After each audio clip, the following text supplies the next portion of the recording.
9 books that will literally change your brain chemistry, and they made me a better therapist. I'm not gonna go like in depth about each book, but some of them I've read more than once. But this time around, I was looking at them from a clinical lens, and if you would like for me to go more in depth about my review on each book, I can do that as well. Just leave a comment down below. During my grad program, I did my program in clinical mental health counseling, marriage and family therapy, and African and Caribbean mental health.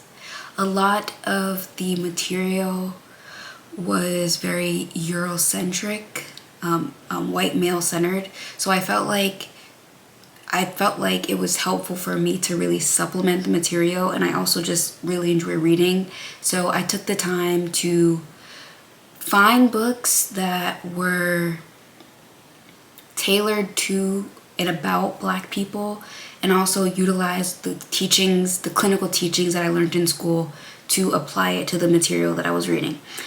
And in doing so, that made me a better therapist because it broadened my horizon to different stories, different experiences, and how I would approach supporting these different characters as a clinician, as a Black female clinician. We're gonna start off with the Holy Trinity, which is bell hooks. They're all red, which is like a bloodbath, but literally, honestly, these books really changed my life. So we have All About Love by Bell Hooks. This is a famous one. A lot of people say that they can't finish this book, and I know three reasons why people struggle with this book, and I'll make a separate video about that. So we have All About Love, Salvation, and Communion. So All About Love is a difficult read for a lot of people because it forces you to confront the idea that you were not loved properly, and also not only were you not loved properly, but you were neglected in many ways. And for some people that's a hard truth to like really come to. So in reading this, they identify, I thought I was loved, I thought I loved myself, but that's not true. So I really did love this book, especially in addressing abuse of children and how parents say they love their children but then turn around and abuse their children. And also Hooks talks about how if someone was in an intimate partner violence situation and they're at a party and the husband made jokes about beating or hitting his spouse, the other adults would be severely uncomfortable. But when it comes to children, it's normalized. And I think that really stood out to me within this book. Salvation, Black People in Love. I really love this book. I read it a while ago, so I'll have to really refamiliarize myself with some of the concepts. But I think they're all connected in some way. They all play off of each other. And with this, it's like, with All About Love, I was unloved and neglected in childhood. Salvation, Black People in Love is how it's difficult as Black people to love fully and authentically due to society and systems of oppression. So I really did love this one too. This is like, I call this the homegirl text because it's like All About Love, but if Jill Scott wrote it. You ain't gonna understand it. There was one part, there's multiple parts that really stood out to me in this one, but honestly, Communion, the female search for love, talked about female friendships, finding love that's not rooted in sex and you doing for somebody, or like an exchange, but it's like an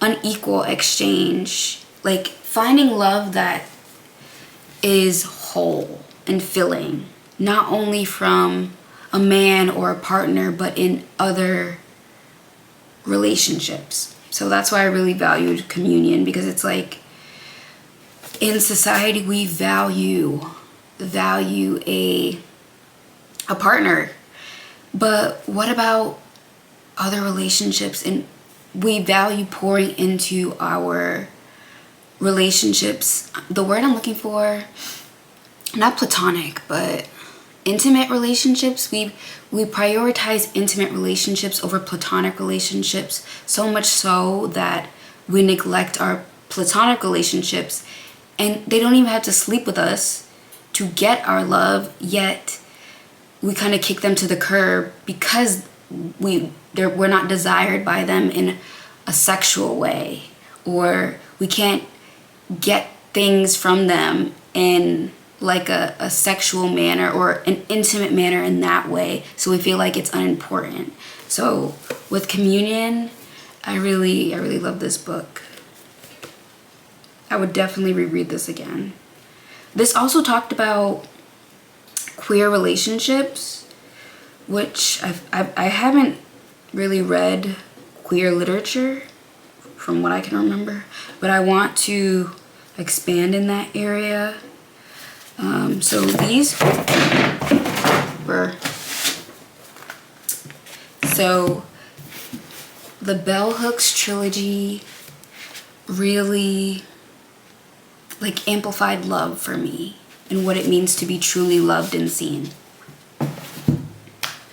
Next we have the double duo, Toni Morrison, love her down. I think it's very interesting that a lot of people are starting to read her books more, and they say it's really difficult. As an English major, I think I'm at an advantage because I know how to interpret text. And this for The Bluest Eye, I read this book 4 times. And for Sula, I read this book 2 times. The first time I read both of these books, I was in high school, and I read it as independent reading, similar to what I did in grad school.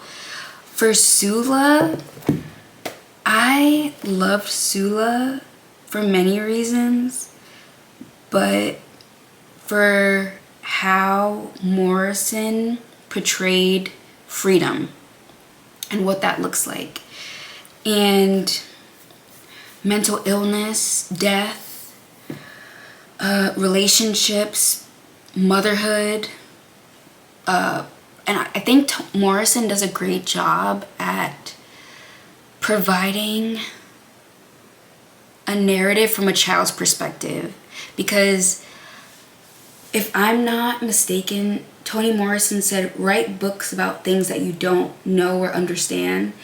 And from my perspective, children are often overlooked and silenced, yet they experience so much. So much that it's traumatizing. And we see that in both Sula and The Bluest Eye.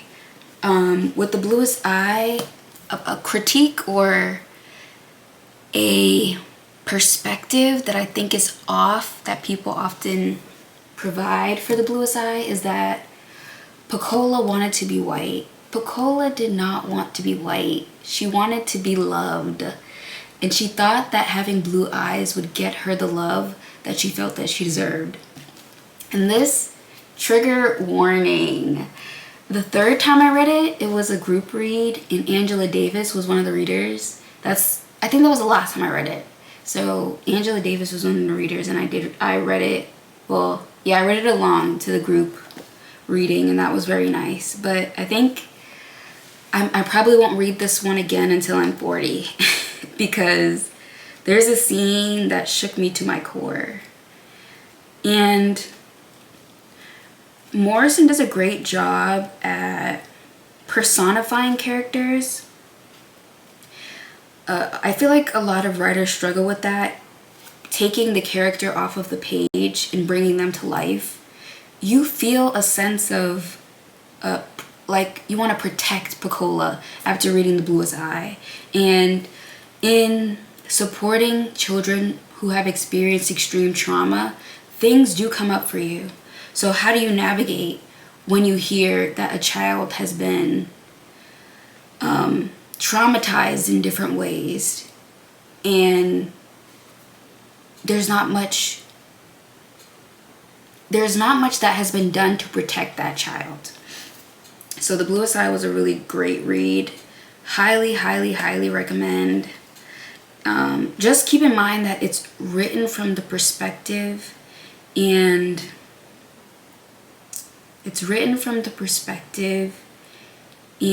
experience of children.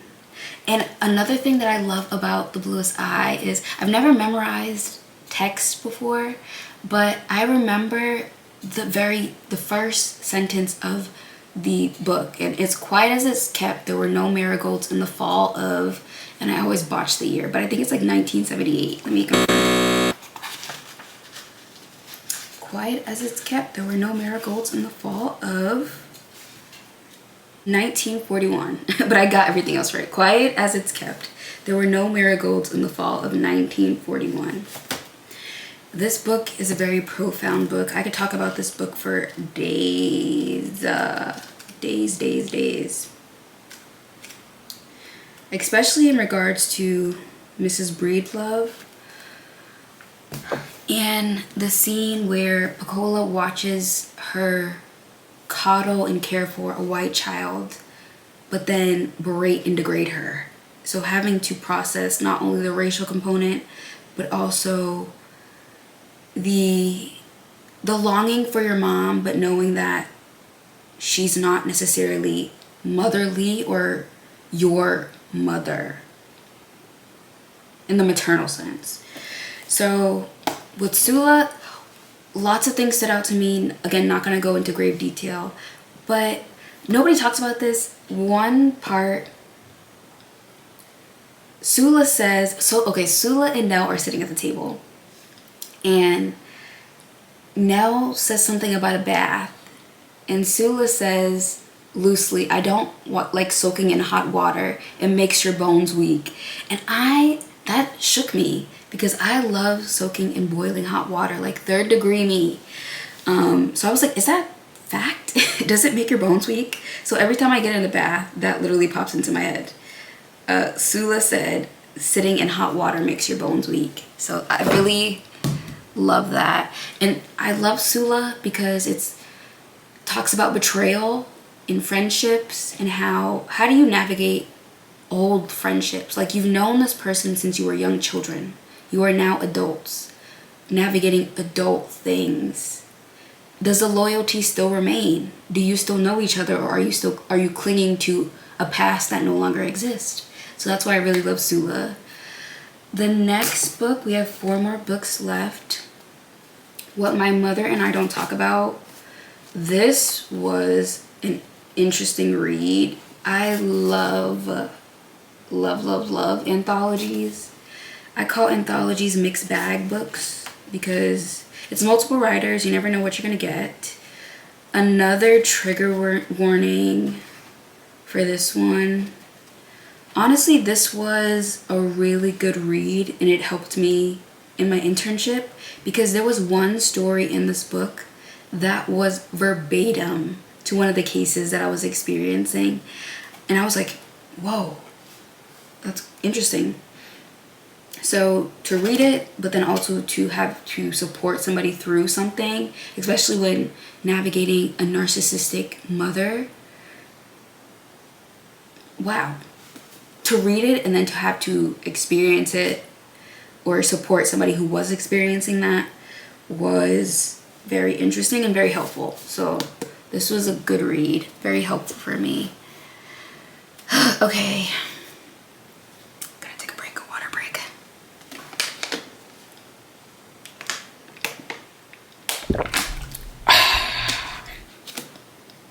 So the next book is, I'll go a little light. So Terry McMillan, Mama. This was a shocking read. I just picked it up because I needed something to read, and it was actually very good. So this one follows the life of a family. I think this was really good to read as a marriage and family therapist, because it shows the different systems and different behaviors and how they work in collaboration rather than single entities. And what really stood out to me was the eldest daughter, how she was parentified, how her desire to take care of her family and make sure that her mother specifically was good held her back. And just the idea that you can't change people, and your attempt at trying to change people is keeping you stuck. They're stuck and you're stuck as well. The beginning was a bit hard to follow, but once I got in the groove of things, it really was a great read. And I loved the scene where the eldest daughter is like helping her mom get dressed.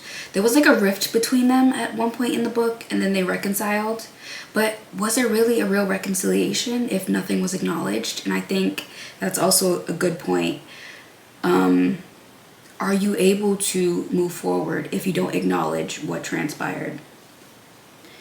And are you responsible for your siblings or your parents? So this was a good read.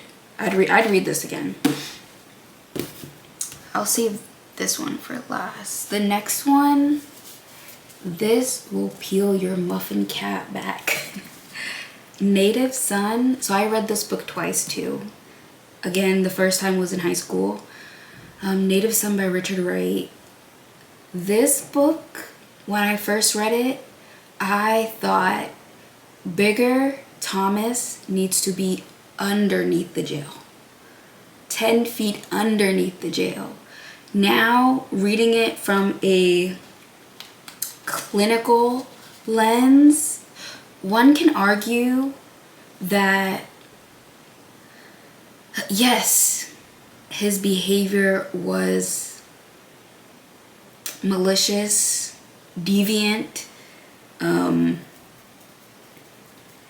what's the word I'm looking for? Antisocial, for sure.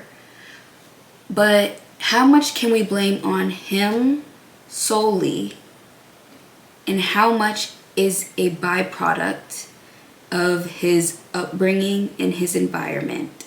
And I think that's really important to note. How much blame do we give to the person rather than looking at their circumstance? A lot of, like in sociology classes, they say like, a woman goes into a store and she steals a carton of milk. Do we throw her in jail? And then people are like, yeah, throw her in jail, she stole. Or people are like, no, we don't really know her circumstance. And then you add, well, she stole the milk because she had a baby to take care of. Does that add to the idea? Does that add to the level of empathy that you feel for her? Or does that absolve her of her crime? Or if you add, she stole the milk because her father is very ill and they're very poor, and she needed the milk because they don't have anything else to eat and he needs it to take his medication. I don't know. So it's like, are we able to look at the full scope of what transpired leading up to what happened in the novel? I think to keep it about the book and not go too in depth, I love how Wright displays color, primarily the dichotomy between black and white. Black and white as a color, but also black and white as race. There was also multiple scenes really stood out to me this second read, but one of the scenes that really stood out to me was when Richard Wright was talking to Mr. Dalton, and he was explaining how he donates to the NAACP. He does a lot for the black community. He donates to like the YMCA, things like that. And and Bigger Thomas asked him, what is the NAACP? And he said, don't worry about it, it doesn't matter. So you're willing to pour into black people from a distance, but there is a black person standing in front of you and you can't even take the time out to explain what the NAACP is. I think it was the NAACP. So it's like so much rich material in this book. The fact that I can't remember the black girl's name. Oh, Bessie. Is her name Bessie?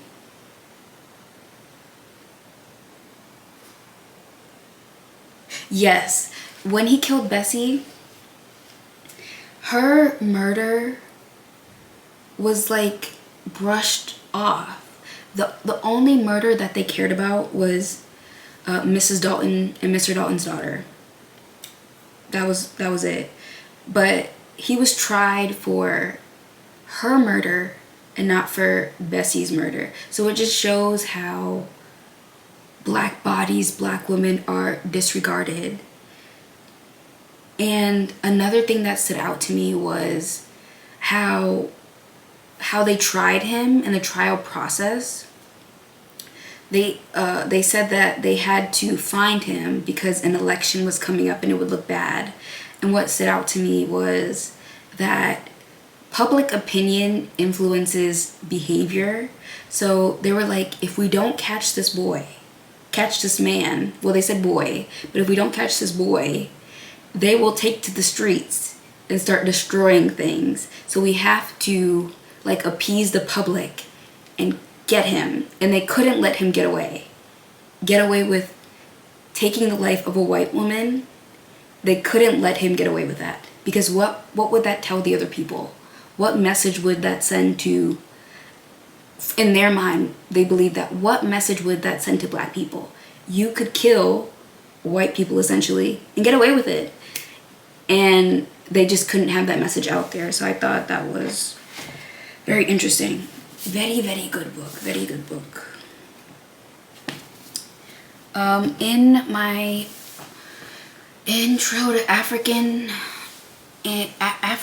mental health, I learned about the inferiority complex in black people. I made a note. Is it still in here? Like the psychology behind it. I don't think it's in here. But there's different tiers to how inferiority shows up in the black person psychologically. And once I find the psychologist's name who wrote about that, I'll add it somewhere on the screen. I really don't remember his name, but I know I wrote it in here. But essentially, psychologically, Bigger was unwell. But he was a byproduct of society and his environment. But is that an excuse? That's the question. Okay, final book. How much time? 24 minutes. Okay. So final book. This was a wild card. I really love this book. So the main character, whose name I don't remember. Let me see if I can find it. Oh, okay, let me say the name. So this is What Looks Like Crazy on an Ordinary Day by Pearl Clay or Pearl Cleage. What is her name?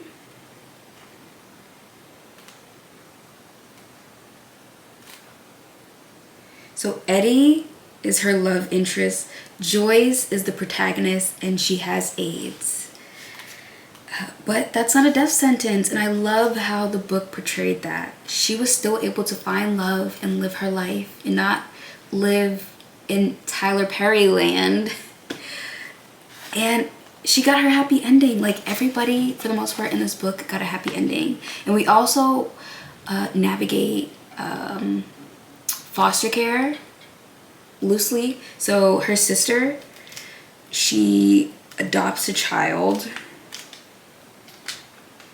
And there's like a rift there because the mother tries to come back and take the child or something. And it also, similar to Mama by Terry McMillan, Clay utilizes the eldest daughter to show parentification by way of death of an absent, or like death of a parent, but also like having an absent parent. So their mother died by suicide. So the eldest daughter took over, or like took custody of her younger sister. And we get to see their relationship, and the eldest daughter is the one who adopts the child. So, oop, I kind of spoiled it. But read the book.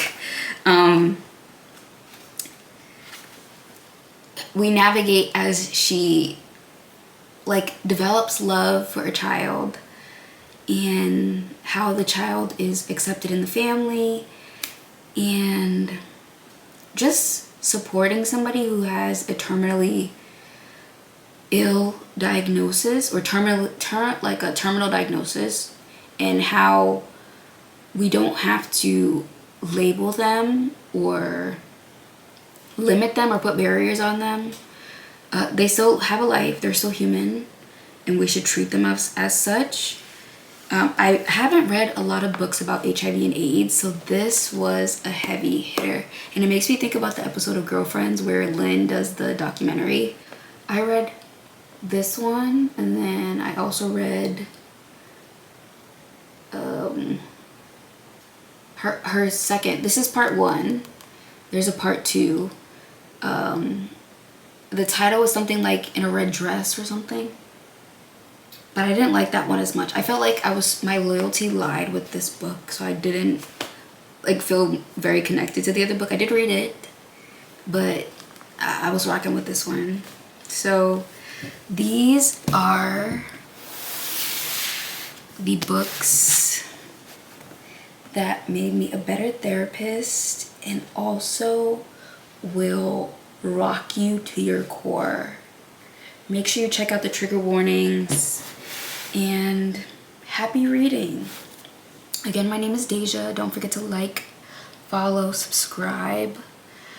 I love to read. I was an English major, so I had to read 5 books in a span of a week. So reading is my thing. I really do love reading, and I love interpreting text. I love annotating and just attempting to understand, like get into the writer's mind. Like, what were you thinking? Why did you make this character do this? So yeah, happy reading, and see you next time.